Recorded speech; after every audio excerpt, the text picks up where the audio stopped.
Hi, this is Arya.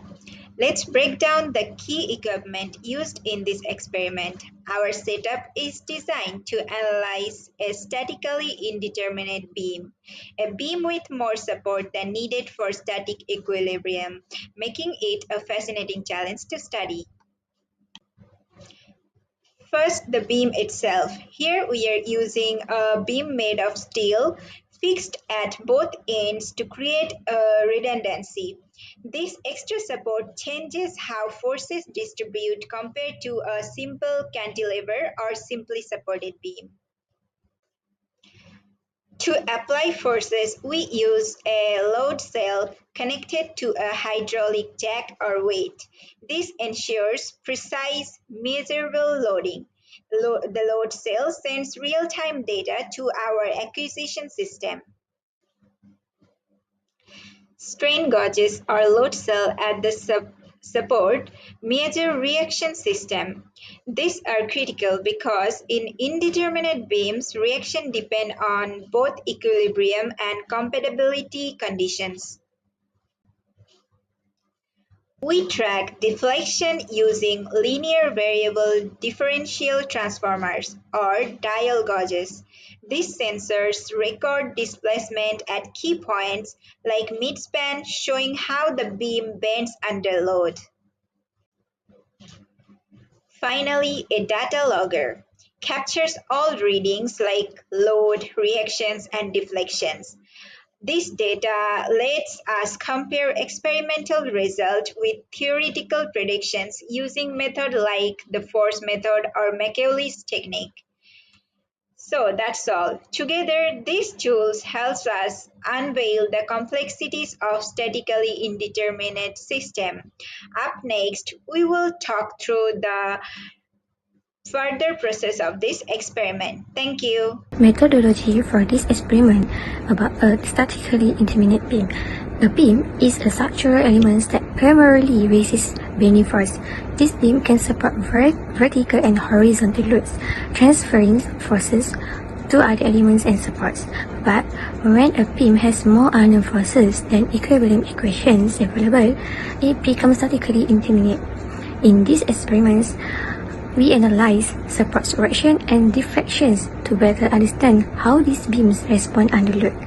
Our goal is to determine reaction forces and identify the maximum deflection point.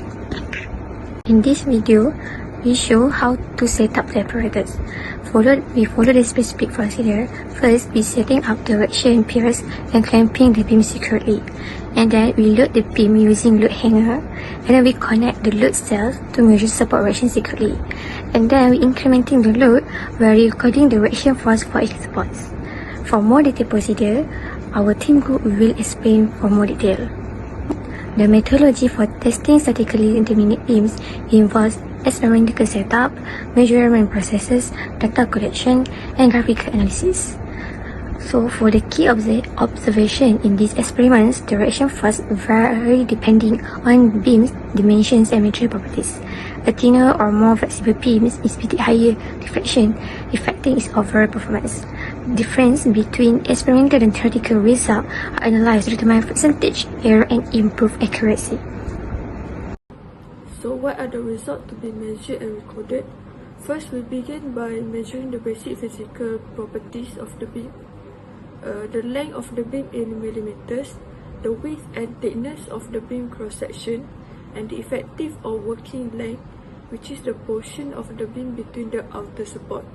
These initial measurements are important for calculating theoretical values such as moment of inertia and stiffness. Second, during the experiment, we record support reaction from the load cell placed at each of the three supports. For every load applied, the reading from three load cells R1, R2, R3 are taken. These are done by various combinations of load position and magnitude, including symmetrical and asymmetrical loading.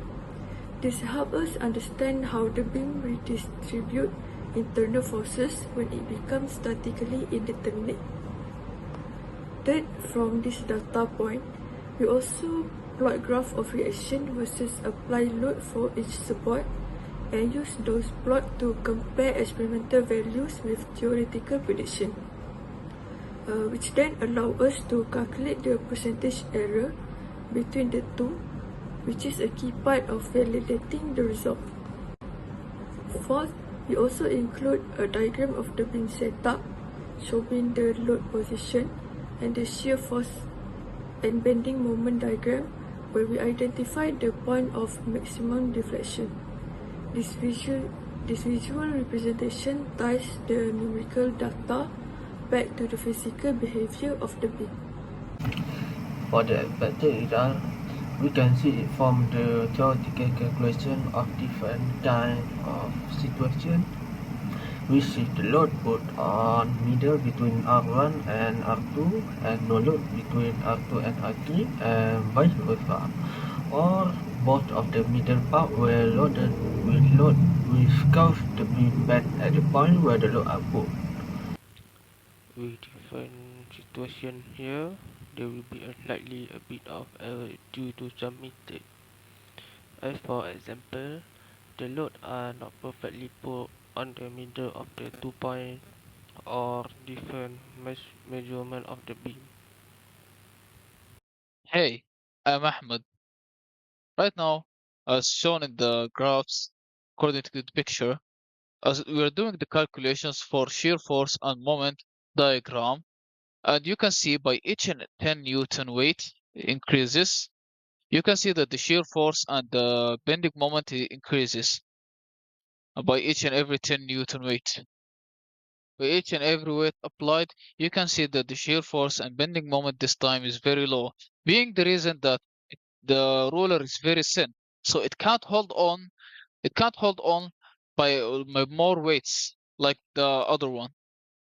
Statically indeterminate beams are stronger and more stable than determinate ones, but require advanced methods like compatibility equations or FEM for analysis due to extra